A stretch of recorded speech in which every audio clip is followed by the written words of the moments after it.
기자회견문 낭독하겠습니다. 경상남도는 한국 산재를 외투 자본이 먹튀 길잡이로 만들지 마라. 일본 상kiến 저기의 한국 산재 먹튀가 노동자의 저항 속에서도 일방적으로 진행되고 있다. 상kiến 저기는 이사의 결정이라며 지난 7월 한국 산재 대산 및 생산을 일방적으로 통보했으며 한국 산재 사측은 21년 1월 20일까지 폐업을 하겠다고 정리해고를 예고했다. 노동자들은 지역 대책위를 꾸리고 차량 농성과 상경투쟁을 이어가고 있으며 일본에서도 상kiến 저기 규탄의 목소리가 높아지고 있다. 상kiến 저기와 철수는 변경 없이 진행되고 있다. 이는 상kiến 저기의 한국 산재 철수를 외자 기업의 일반적인 폐업으로만 알고 있는 경남도정의 잘못된 인식이다.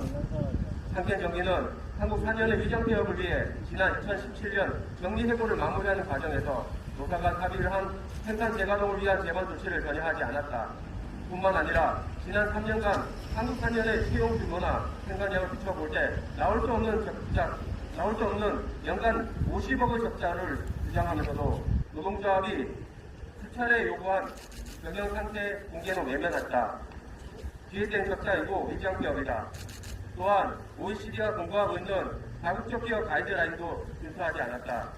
그럼에도 불구하고 상kiến 저기는 한국 내 노동관계 법령을 지키고 있다며 아무런 하자가 없다는 식이다.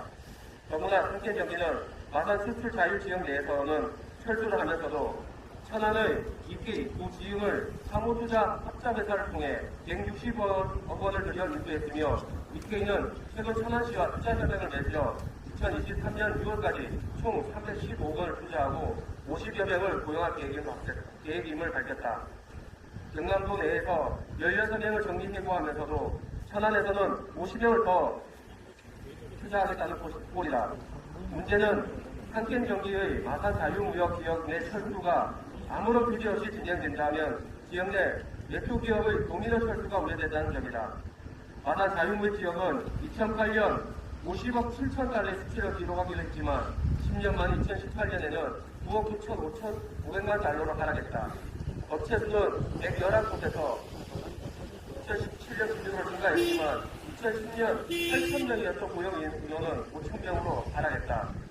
공장은 소규모화되고 가치 또한 하락되고 있다는 징표다. 이러한 상황에 상kiến 저기가 일방 추진한 위장 폐업이 진행된다면 마산 자유무역 지역 내 다른 외투 자본의 철수의 길자리가 되고 우리나라 제1호 외국인 투자 공단은 역사서로 사라질 우려가 있다.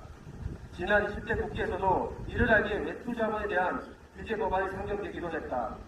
주요 내용은 외투 자본 회피 없이 이를 심의하고 거짓이 있을 경우 시정 조치를 해야 한다는 최소한의 규제 내용이었다. 우리는 상kiến 저기 위제 폐업을 막기 위해 경남도가 직접 나서야 함을 촉구한다. 문재인 대통령이 일자리 대통령이라 칭했지만 정작 있는 일자리조차 지켜내지 못하는 것이 현실이다.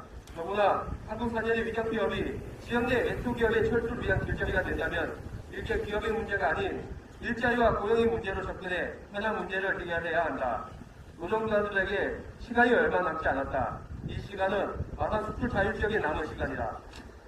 2020년 11월 10일 금속 중앙지부 한국 4년 뒤에 한국 3년 총선철의 노동자 생존권 보장 공단 대책입니다.